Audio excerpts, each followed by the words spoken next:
أعوذ بالله من الشيطان الرجيم. بسم الله الرحمن الرحيم. يا رب اشرح لي صدري ويسر لي أمري واحلل عقدة من لساني يفقه قولي. Assalamu alaikum wa rahmatullahi wa barakatuh. Karibuni tena kwenye kipindi chetu cha Majirani wa Peponi.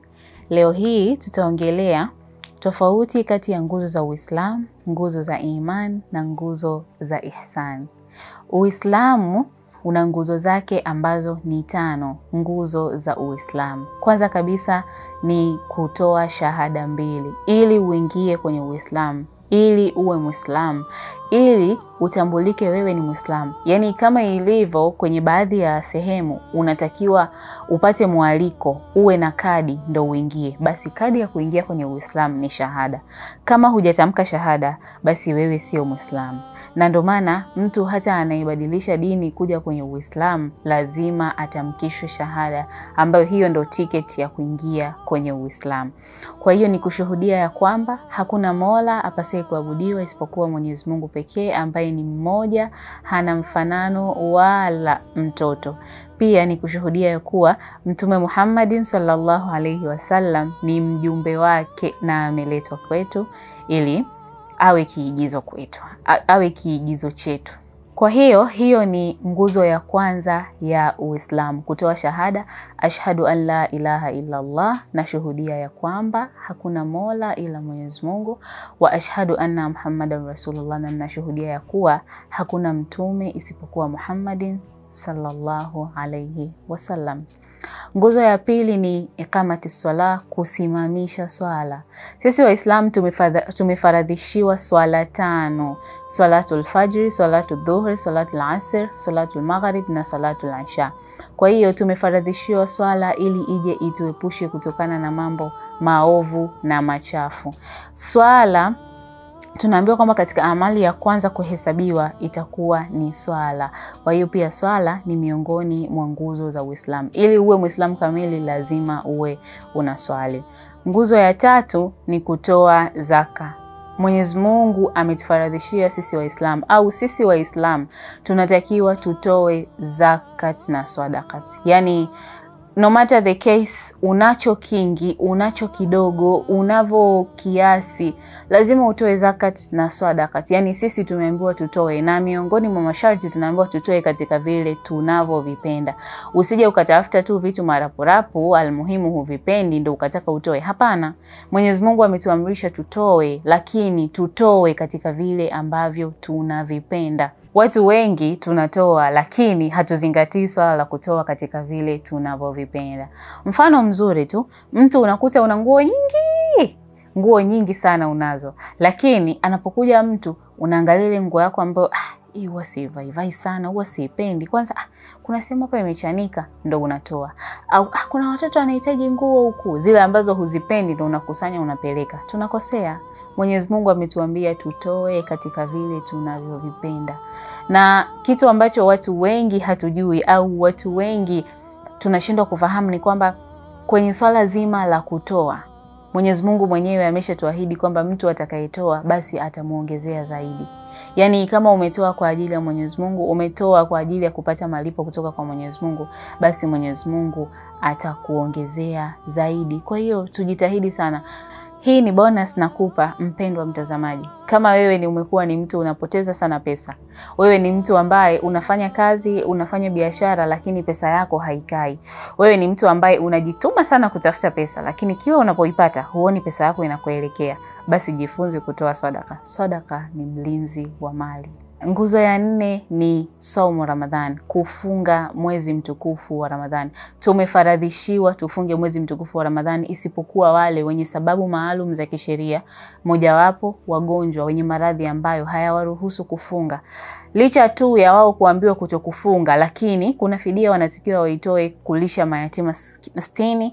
Insha Allah tutaijua zaidi fidia yake, wanatakiwa wafanye nini, ambaye hafungi ni nani, anayetakiwa kufunga ni nani, kwa nini tufunge, kwa nini wasiofunga wasifunge, na kwa nini hivi na hivi na hivi, katika vipindi vijavyo insha Allah. Na nguzo ya mwisho ya Uislamu ni kwenda kuhiji Maka.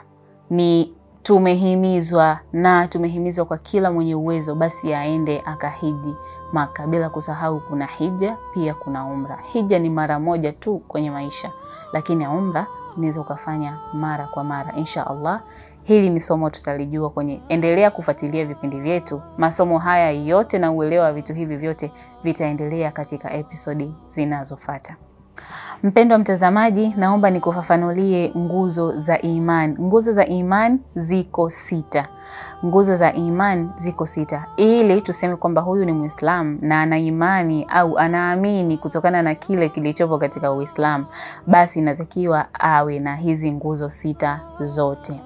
Ya kwanza kabisa ni antu'mina billahi, ni kumuamini Mwenyezi Mungu. Kumuamini Mwenyezi Mungu fully kabisa, muamini kwamba Allah yupo. Antu'mina billahi wa malaikatihi, na kuamini kwamba Mwenyezi Mungu ana malaika wake. Malaika ni viumbe ambao bora kabisa, wana sifa nyingi insha Allah. Endelea kufuatilia vipindi vyetu utajua sifa za malaika. Pia tunatakiwa tuamini mitume wa Mwenyezi Mungu, wa rusulihi, na kuamini mitume wa Mwenyezi Mungu, kuamini kwamba Muhammad, kuamini kwamba kuanzia Adam mpaka Muhammad hao wote ni mitume wa Mwenyezi Mungu. Pia inatakiwa tuamini siku ya mwisho, wal yaumil akhir, kuamini kwamba ipo siku ambayo tutalipwa kutokana na yale tulokuwa tunayatenda duniani. Ili wewe uwe ni Muislamu, lazima uishi ukifanya mambo, lazima uishi ukiendesha maisha yako ukiamini kwamba mwisho wa siku hivi vyote ninavyovifanya nitalipwa kutokana na nilivyovifanya. Kama ulitenda kheri kwa ajili ya Mwenyezi Mungu, basi utalipwa kheri kwa ajili ya Mwenyezi Mungu, na kama ulitenda kwa ajili ya watu wengine au kwa ajili ya ria, basi Allah atakulipa vivyo hivyo ulivyotilia nia yako. Pia nguzo ya mwisho ya iman ni kuamini kadari ya Mwenyezi Mungu. Kuamini kwamba kila kheri na shari inatoka kwa Mwenyezi Mungu. Likikukuta zuri, basi amini kwamba Allah ndo amekukadiria, na likikukuta baya au la shari, amini kwamba Allah ndo amekukadiria.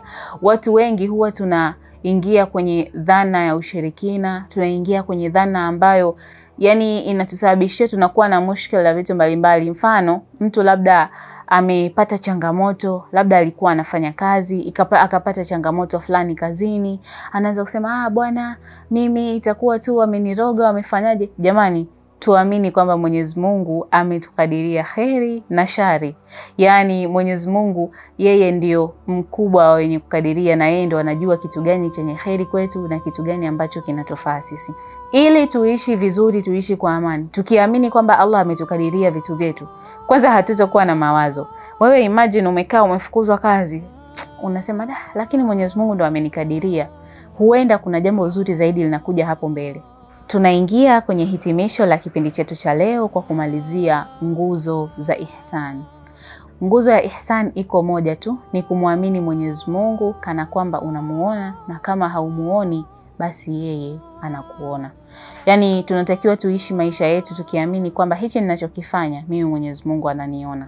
Hata kama mimi simuoni, basi yeye ananiona. Hata kama ukiwa unaiba, unaamini kama mimi hivi ninavyoiba Allah ananiona. Mimi simuoni, lakini yeye ananiona mimi.